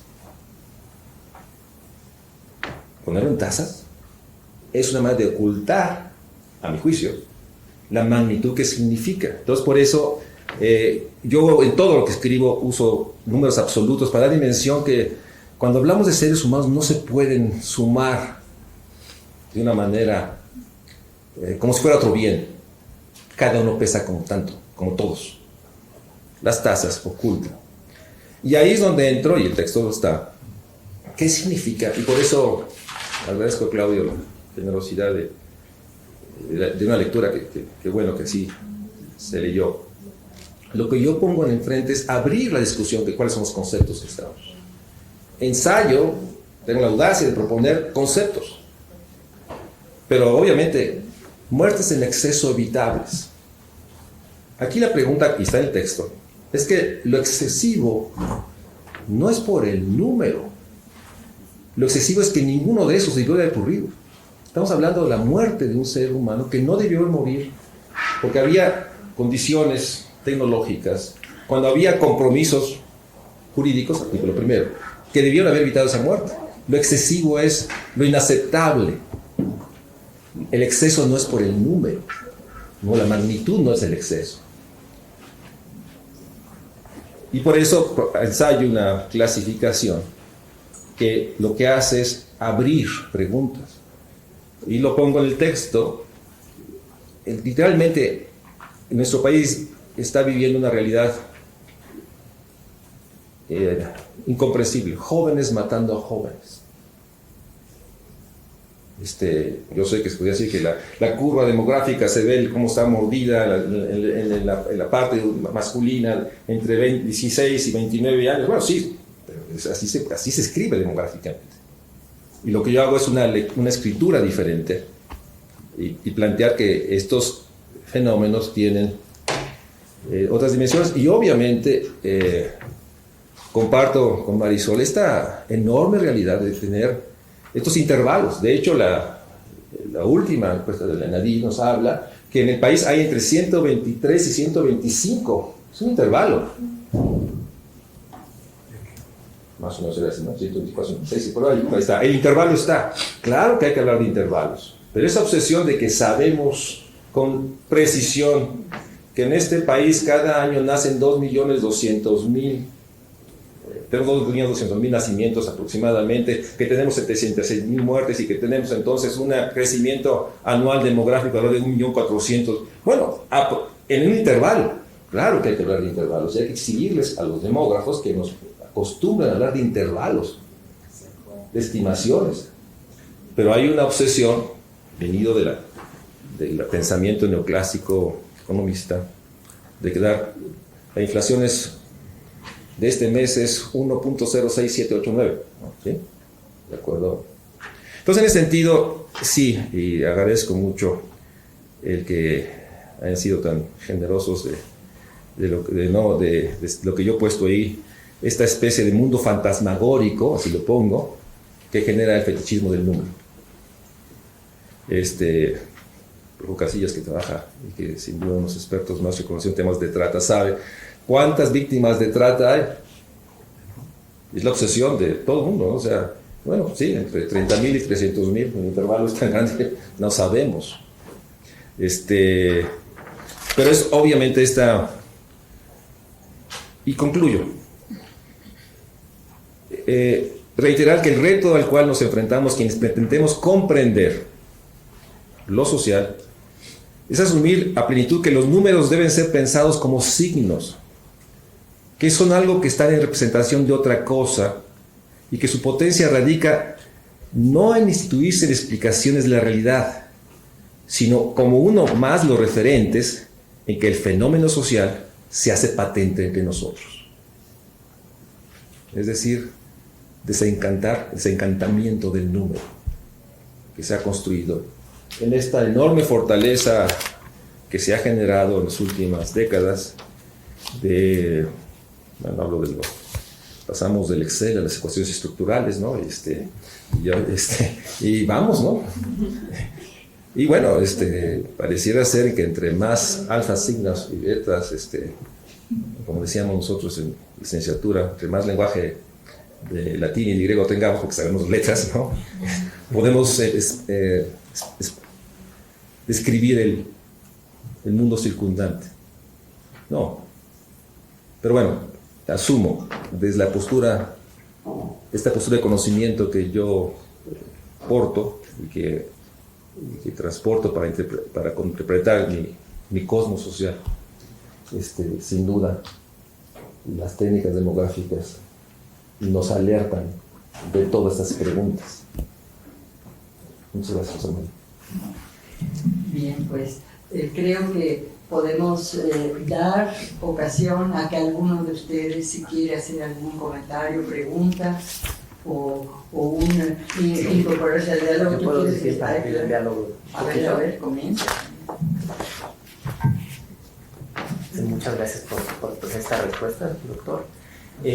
Yo nada más me gustaría, dijo que las tasas ocultan. Yo lo replantearía de otra manera. Yo diría, las tasas dicen cosas diferentes al número absoluto. Lo digo porque, por ejemplo, y es un ejemplo que siempre le doy a mis estudiantes.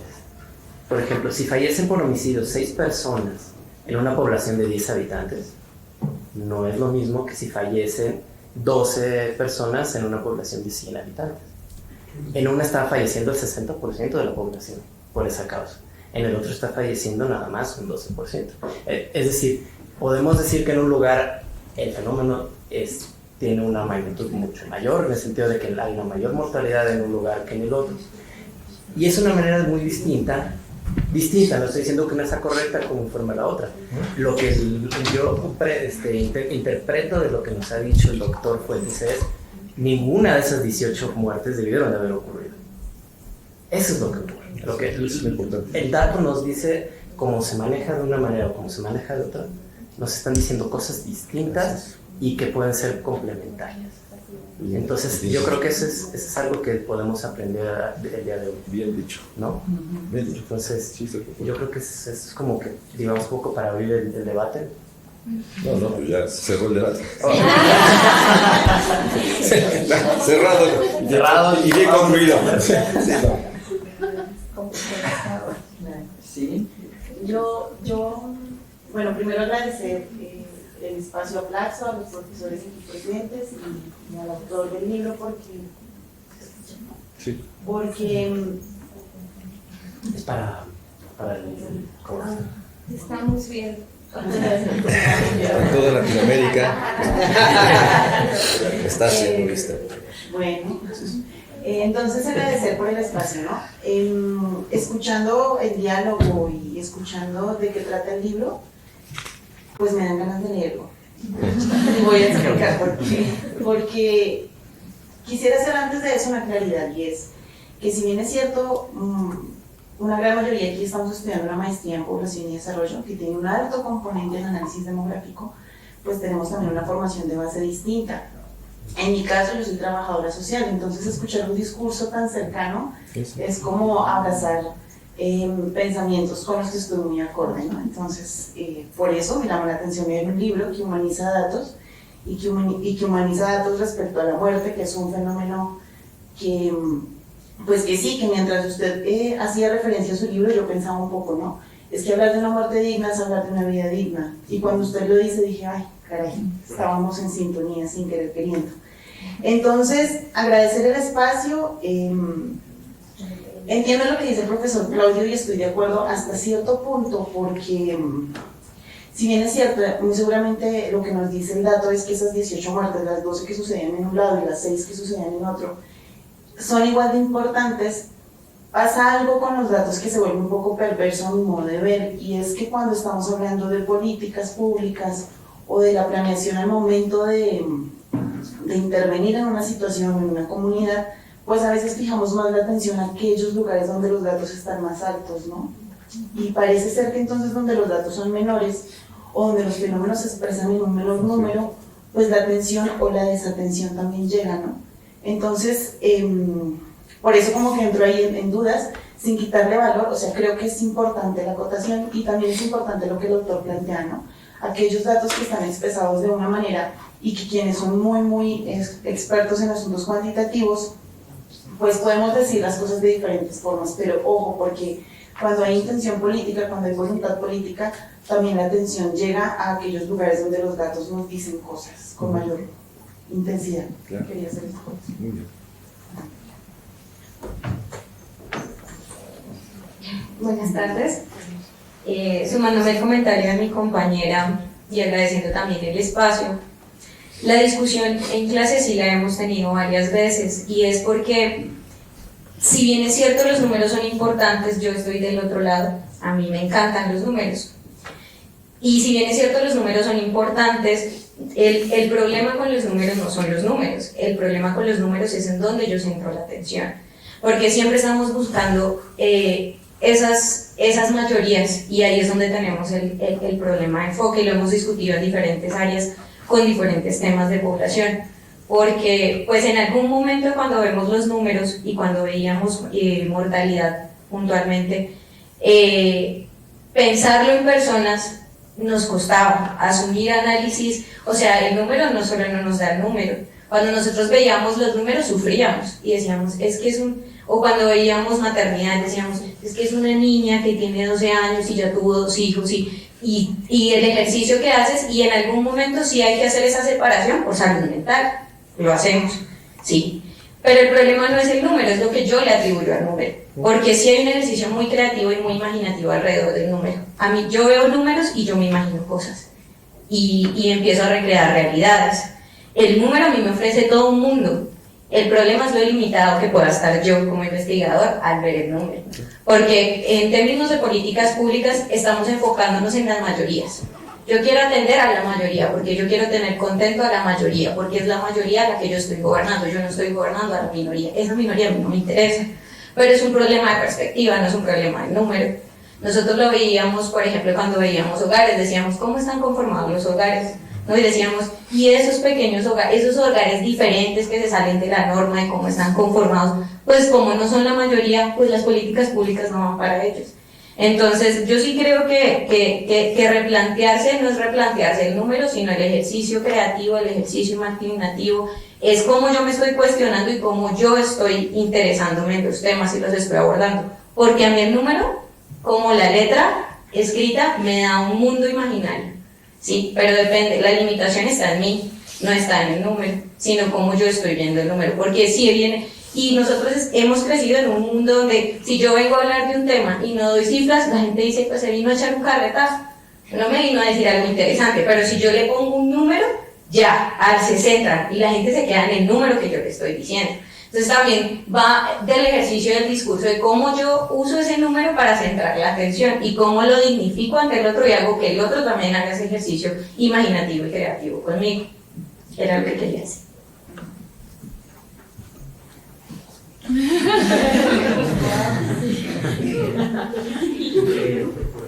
Bueno, antes de hacer, voy a hacer 2 preguntas, yo voy a hacer críticas relacionadas con los datos. Quiero agradecer a la mesa por invitarnos a reflexionar de estos temas que son muy importantes para nuestra formación.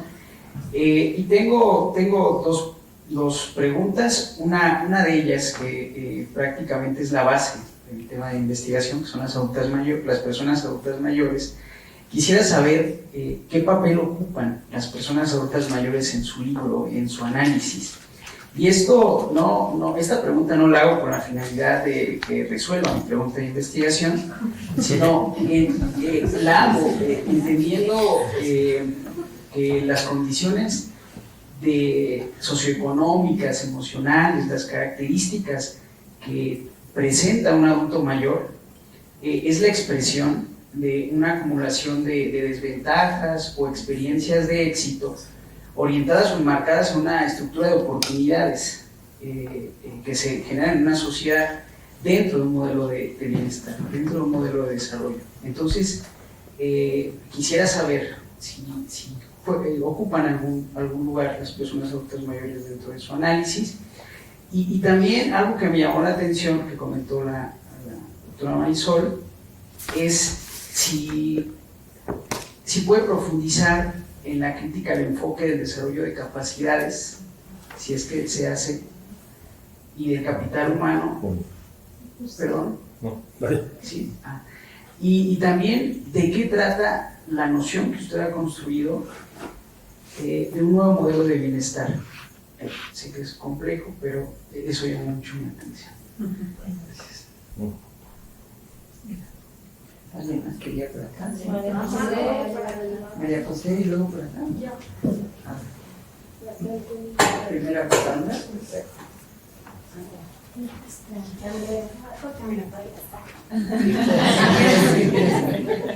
Andrea. Pues voy a intentar ser breve. Creo que tocaron con la discusión un tema que ha sido debatido en el salón como compañeros, ¿no? Al final de cuentas es una discusión y yo pues pido disculpas por anticipado, pero yo a los que pudieran sentirse ofendidos, pero yo he aprendido a ver la demografía como una herramienta, porque creo que lo que yo soy como de lado que piensa que hay una, pues no recuerdo exactamente el concepto que utilizaba, pero que es como una aproximación a la realidad, no es una realidad tal cual, sino cada quien tiene un contacto diferente a ella. Y lo que yo he entendido que la demografía o los estudios de población nos ayudan a ver es alertar sobre ciertos temas que deberían de ser observados. En mi caso me interesa estudiar la desaparición de personas y bueno, el número es importante porque arroja, ¿no?, como esta alerta sobre cosas que están pasando que no deberían de estar pasando. Y el número es tan grande que dice, bueno, o sea, uno que no estuviera ya es demasiado, ¿no? Pero ver que pueden llegar hasta entre 30 y 40 mil personas que no están, y no saber dónde están y después caminar, como usted decía, sobre cadáveres, pues creo que la demografía nos da una herramienta para poder analizar eso. No es tanto que importe el número en sí mismo, sino que está reflejando una ausencia o una política que está siendo implementada para, pues, controlar vidas y muertes, ¿no? Entonces creo que yo me adscribo como a la parte que dice, bueno, la demografía no lo estamos intentando ni explicar la realidad de nada, sino es una herramienta que nos permite analizar e iniciar un diálogo sobre temas que no están siendo tocados. Entonces para mí es como, pues es un complemento, más que sea un debate sobre entre los teóricos y los numéricos, por decirlo de alguna manera, creo que más bien es una hermandad que debería de construirse. Ciencias duras y ciencias complejas. Que quieran. Ese sería mi comentario.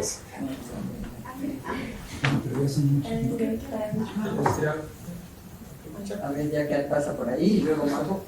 Sí, porque ya son muchas preguntas. Bueno, ¿Tú quieres dar respuesta? Sí. a ver, yo soy profesor de Flaxo y soy de matemáticas y estadística, pero no quiero la parte técnica, no voy a meter en la parte técnica, tiene que ver, pero no tanto. A ver, dos cosas. Primero, me encanta, yo no leí párrafo a párrafo el libro, no lo he leído, pero por lo que oí, me encanta que se inicie, como lo hizo el doctor Mary Luis, diciendo, este es mi concepto de muerte. Eso me encanta, porque en muchas reuniones empieza la discusión y finalmente, si lo analizamos, es que partían de conceptos diferentes, que se hubieran evitado mucho de la discusión. Entonces me encanta eso. Este es mi concepto de muerte, de ahí para adelante. Es una parte. La otra, se habló de dos mundos.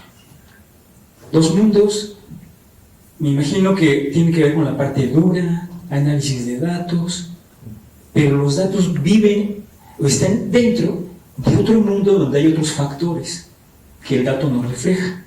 Si percibí bien lo de dos mundos. La pregunta sería, ¿hay análisis cuantitativo, estadístico, donde la parte subjetiva, que no está en el dato tal cual, se incorpora en el análisis estadístico? Y cuando digo se incorpora, lo digo explícitamente, porque tenemos una opción en la estadística para hacer eso. Pero la pregunta, no voy a meter en la parte técnica.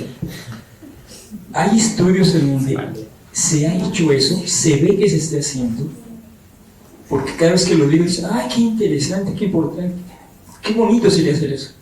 Pero la pregunta directa es, si hay estudios donde se percibe que lo están haciendo explícitamente, ayudaría como un puente entre estos dos mundos.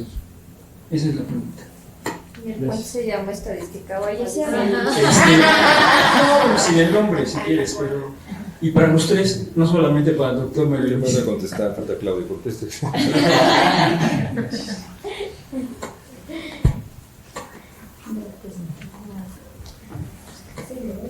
Casi no.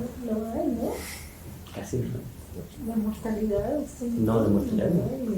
Buenas tardes. Yo, más que una pregunta, tengo un comentario. Primero, igualmente me uno a los comentarios, a los agradecimientos de mis compañeros por abrir el debate y me uno a algunos de los comentarios. Me alegra mucho que en el transcurso de esta maestría veamos cómo hemos cambiado nuestra forma de pensar con respecto a los números y no solamente con respecto a los números, sino también ese análisis más teórico y subjetivo que hacemos de las cosas. La maestría nos abre esa oportunidad, que no solamente estamos cerrados a los números y a esa, como lo llamaba el doctor Fuentes, como esa obsesión por los números, sino que tenemos otras herramientas para analizar esos números a partir de un contexto, ¿no? Hablaba el autor de la interpretación subjetiva que tiene el investigador a partir de esos datos. Selección. Selección, qué pena. La selección subjetiva de esos datos y que a partir de eso pues logra lo que las respuestas que quiere dar a esa investigación, ¿no? Pero y hablaba que su postura es una postura hermenéutica que también podría verse de una manera subjetiva, ¿no? Lo es. Exactamente. Entonces, digamos que en ese orden de ideas estamos hablando de que son dos posiciones que tienen un componente subjetivo. Y a partir de eso creo que la discusión no es cuál es mejor para evaluar una situación o no, sino que deberían estar complementadas. Y esa misma obsesión por los números también debería ser la misma obsesión para aclarar las situaciones y buscar unas soluciones a esos fenómenos que se presentan, como en este caso particular se habla de la mortalidad. Es como un comentario que quería hacer porque veo que como dentro de los comentarios, no sé si fue solamente mi percepción, hay como un afán por defender una posición que siento que lo que hace la maestría en población y desarrollo es más unirlas, esas dos posiciones, para que se complementen una con la otra y se lleguen a objetivos óptimos. A objetivos, pues sí, óptimos.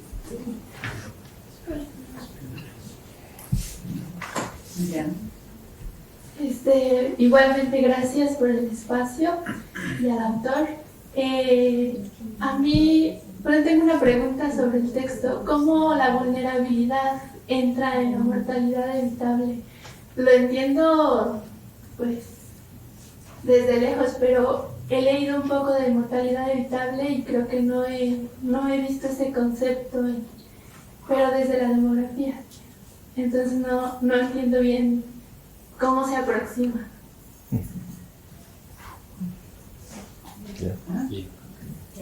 Abrimos porque son muchas. Sí, son muchas. Y luego hace otra ronda abrimos. Karen, ¿no? Bueno, pues a ver, María Luisa indicará quién responde a quién. No hay que responder a todo. Y quiere hacer un comentario como réplica de los tres participantes. ¿Quién primero, María Luis, el orden inverso o cómo crees tú primero? Yo creo que la mayoría son para él. Para él, Bueno, bien, gracias, sí, con gusto. Todas son para él. De acuerdo con Claudio, o sea, el número absoluto y las tasas deben permitir, nuevamente, yo parto que el análisis social o la investigación científica desde mi punto de vista, tiene siempre una intención de transformar la realidad, no describirla. Pero nuevamente, esa es mi posición de la teoría crítica, ¿no? Yo estudio para transformar la realidad. Hay una intención política. Y eso no invalida, ¿no? Y tampoco lo otro. Simplemente reconocer que desde mi punto de vista, cuando uno plantea tasas con números absolutos, ¿cuál es la intención política del científico social? Alguien me diría, no, es que hay una investigación social que no tiene una intención transformadora del mundo circundante, o de la realidad, como quieran decirlo. Bueno, desde mi posición de la teoría crítica, esta posición epistemológica de comprender, yo no asumo que alguien investiga simplemente, como fuera ciencia dura, los físicos, los astrónomos. Los astrónomos son mucho más, tienen más imaginación que nosotros. Entonces, en ese sentido está, y cierto, no oculta, simplemente es evitar, y ahí está un asunto, ¿cuál es la intención del dato? Si gobernar es tomar decisiones, gobernar es priorizar, ¿qué primero, qué segundo? El científico social debe tener conciencia que su número va a ser usado con una intención pública y política. No se puede desligar, desde mi punto de vista. No te voy a tener esa ingenuidad política. Y los datos y las investigaciones se usan para transportar una intención de una visión de poder democrático, legítimo. Por eso, cuidado con no asumir que sí, más allá de que no hay intención transformadora del mundo, de enfrentar un mundo que desde mi punto de vista lo que implica es enfrentar la injusticia, no las carencias, no la injusticia. Bueno, por eso hay que usar todos los instrumentos, números que permitan transmitir una intención política. Y ahí estamos a la discusión si no puede haber investigación social, científica, sin intención política. Bueno, es otra discusión que seguramente en el próximo semestre van a tener aquí en el Claxo. Pues la intención del dato es transformar la realidad. Y obviamente el no asumir la ingenuidad en el punto de vista científica que puede decir, bueno, yo no lo puse, y si lo tomaron para hacer esta cosa, pues es el político. No, perdón. No puede haber esta ingenuidad. Ángel le pregunta tres cosas. Bueno, obviamente déjame entrar como seguramente te imaginarás, adultos mayores, define adulto mayor. 60 años y más. Bueno, yo puedo definir, y es la acción que estás usando de INEGI o CONAPO. Bueno, yo te adelantaría. ¿Cómo podemos definir a un hombre que en términos demográficos, 30, 49, es joven, pero en términos de la carga de enfermedad, diabetes, hipertensión, ya carga una enfermedad crónico-degenerativa? Entonces, la noción de adulto mayor, desde el punto de vista demográfico, puede ser muy dura. Yo diría que este hombre envejeció tempranamente y va a vivir con una carga general con diabetes juvenil toda su vida. Entonces, desde ahí la discusión, que yo abro preguntas. ¿Vas a aceptar en tu investigación el concepto demográfico, CONAPO, INEGI? Bueno, simplemente te das cuenta de que dejas excluido. Si defines adulto mayor como una etapa en la vida en que hay que se reduce la autonomía y la capacidad de una vida autónoma, bueno, hay una serie de población que siendo muy joven demográficamente ya tiene cargas de enfermedad que limita su autonomía e independencia. ¿Lo incorporas? Entonces, la discusión desde mi punto de vista es define adulto mayor. Y yo entraría a discutir, bueno, ¿por qué 65%? Eso no es Suecia. ¿No? Entonces, bueno, sí lo abordo y está ahí.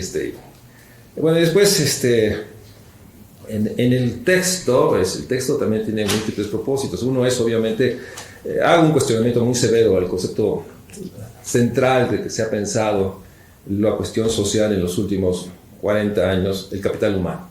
El capital humano se asume como todo capital que es acumulable, ¿no? Y que el capital humano, para que tenga valor, debe realizarse, o sea, debe intercambiarse en el mercado laboral. En el fondo está una noción de la última fase del capitalismo neoliberal, en el que se asume que el capital es acumulable, y hay una definición del humano. Lo que hay una discusión aquí, ¿qué significa ser humano? Humano quiere decir aquel que porta este capital definido en términos de salud, alimentación, educación, y que eso genera la competitividad para que pueda ser realizado a través del intercambio de los mercados laborales. Y de ahí la construcción de que en función de tu capital humano tú tendrás la recompensa de los mercados y podrás maximizar tu bienestar y tu utilidad. Son muchos supuestos. Primero, ¿qué es lo humano? Lo humano no puedes reducirlo a 3 dimensiones: salud, educación y alimentación. Todos, el tema de que sea realizable a través del intercambio pone el supuesto en el centro que los mercados son eficientes y que en función del capital asignarán el precio. Eso no, el problema son los mercados laborales, que son excluyentes, tienden a la concentración, al desequilibrio, y por más capital que tengas, discutir eso, te van a excluir. todo el texto de movilidad social que el Centro de Estudios Espinosa Iglesia ha hecho, entendemos que la movilidad en este país es totalmente transversal. Que es rico, el que es pobre sea pobre, y hay una gran tendencia que los que están en el medio caigan a la pobreza. Y no depende de su capital, depende de las relaciones de poder. Entonces, bueno, yo que hago un cuestionamiento severo a la noción de capital humano. Hay algunos planteamientos sobre, en lugar de capital humano, usar los conceptos de Nussbaum sobre capacidades, que no implica el intercambio en mercados, etc. Y obviamente esto pone en el centro, ¿qué entendemos? Bueno, esto está muy de moda ahorita, por bienestar. No, digo, claro que el presidente Andrés Manuel ha puesto hasta en secretaría, y no ha definido lo que es bienestar, que entra en el concepto de bienestar, ¿no? Ni apela a los conceptos del estado de bienestar. Spinal son todo lo que ustedes vieron seguramente, vieron especialización, eso sí, tengo que promover la especialización que coordino, antes de Flaxo. Entonces, en ese sentido, bueno, déjame contestar porque hay muchas preguntas.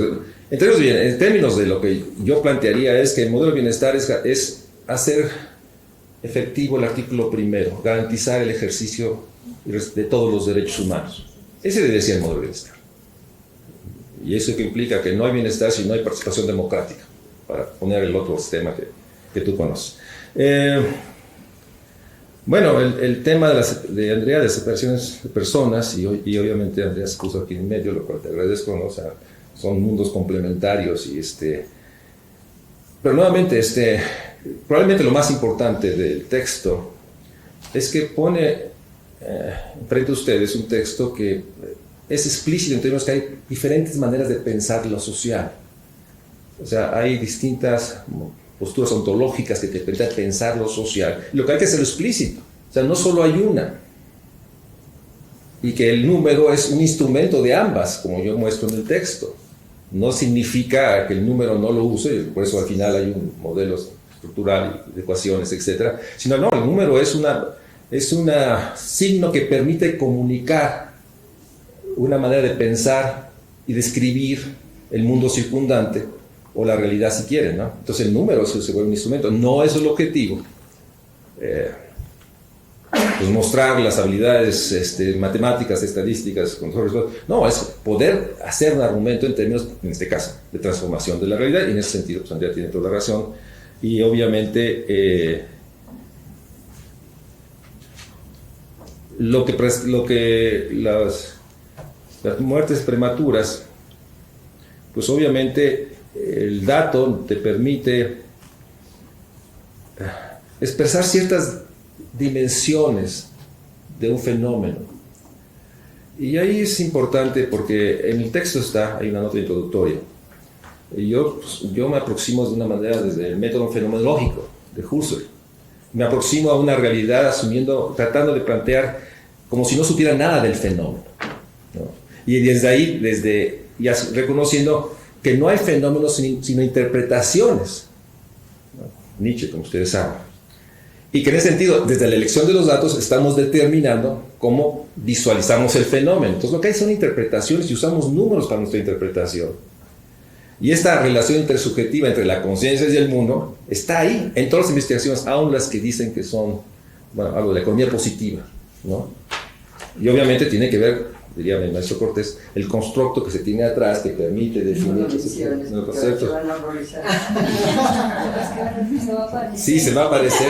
No, si vieran cuando tengo yo los seminarios con él, no puedo evitar confrontarlo, y por eso me dice que me falta imaginación numérica.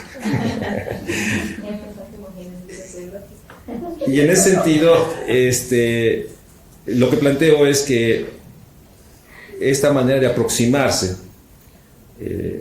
busca develar, hacer visible que atrás de toda relación humana hay una relación de poder asimétrica. Y obviamente hay toda esta construcción y lo digo porque Gonzalo Sarari recientemente me mandó un comentario al libro, hizo favor de leerlo, igual que Rosa María, que no sé si les mandó su comentario, que es también muy generoso. Y déjenme porque es relevante. Gonzalo Sarabia lo toma y lo pone en el centro. Perdón, déjame hacerles un comentario para quienes no lo conozcan. El doctor Sarabia Gonzalo es investigador del CIESAS. Así es. Y bueno, es una de las personas que yo dialogo mucho con él. Y obviamente dicen en todas partes que lo que el texto busca es, a través de los datos, el conjunto de relaciones sociales y estructurales que se dan alrededor de los fenómenos fundantes que ustedes hemos comentado. Y en ese sentido, Sarabia pone en su texto que lo que hace este texto es muy cercano a lo que hace Terborn en su texto, ustedes lo conocen, Los campos de exterminio de la desigualdad, en donde Terborn habla de una desigualdad vital, que se refiere a la desigualdad que uno construye en el trayecto de vida, ¿no? Y este texto revela la desigualdad existencial que tiene que ver con la asignación de recursos y de entornos de origen, que se nos es dado por la situación de nuestra madre, ¿no? Y obviamente este texto recupera la otra desigualdad de recursos que es adjudicada, ¿sí?, con las relaciones que uno tiene con el Estado. Entonces este texto va más allá de de mostrar que estas desigualdades vitales, existenciales y de recursos se expresan en muerte e inmortalidad. Entonces, en ese sentido, y termino, el tema de mortalidad, inmortalidad evitable. Hay muchas definiciones de vulnerabilidad, el texto hace un recuento de cada una, y yo construyo una, y ahí yo reconozco la audacia del texto, porque no es usual que los textos no solo definan, ya agradezco mucho al profesor, qué conceptos, cómo entiende el concepto, y hay un esfuerzo por definir conceptos en cada momento, es construir una nueva noción de vulnerabilidad, en la cual yo parto que lo que vulnerabilidad significa que todos somos seres que vamos a enfermar y morir. O sea, es la herida que portamos. Y de hecho hago una revisión de epistemológica del concepto y llego a esa propuesta. La herida inicial que planteamos es que todos vamos a enfermar y todos vamos a morir. Somos los únicos seres, repito, como dice Heidegger, que tenemos noción que vamos a morir. Y en ese sentido, esta vulnerabilidad se acerba, se intensifica con esta relación déjenme bajar el nivel, el sistema universal de salud, el sistema de salud que exista. Y eso hace que esa vulnerabilidad se haga más alta en los primeros deciles y más baja en los primeros que tienen acceso a seguros privados. Y eso, entonces es una relación que la vulnerabilidad que todos portamos pues depende del tipo de aseguramiento, de bajar ese nivel, que tengamos con sistemas de salud. Y en ese sentido, por eso uso el concepto y tiene esa relación. Y obviamente existen estudios que están en esos dos mundos, ¿no? Son pocos, muy pocos. Apenas empieza, digamos que este paso de la evaluación cualitativa y cuantitativa que empieza a discutir, pero no son excluyentes, al contrario, son necesarios, y hay que batallar y en ese sentido hay comunidades de pensamiento, creo que lo decías, en que puede haber un argumento epistemológico, filosófico, no hay un número, y no por eso lo hace inválido. Y espero que usted lo hace más complejo.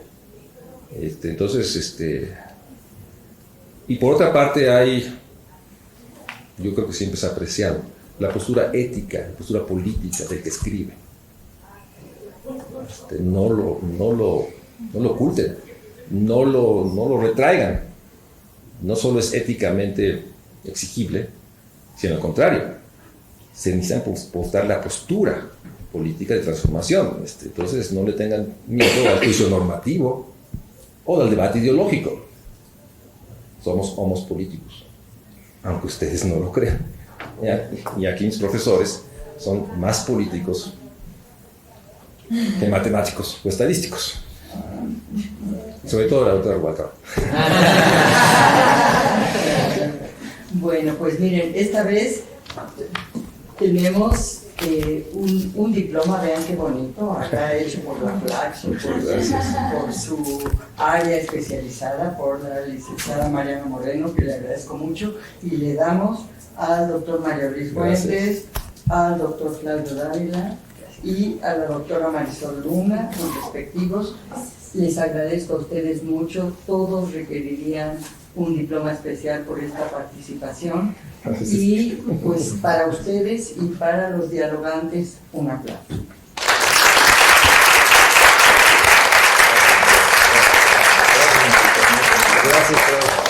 Gracias, muchísimo. Muy bien. Gracias.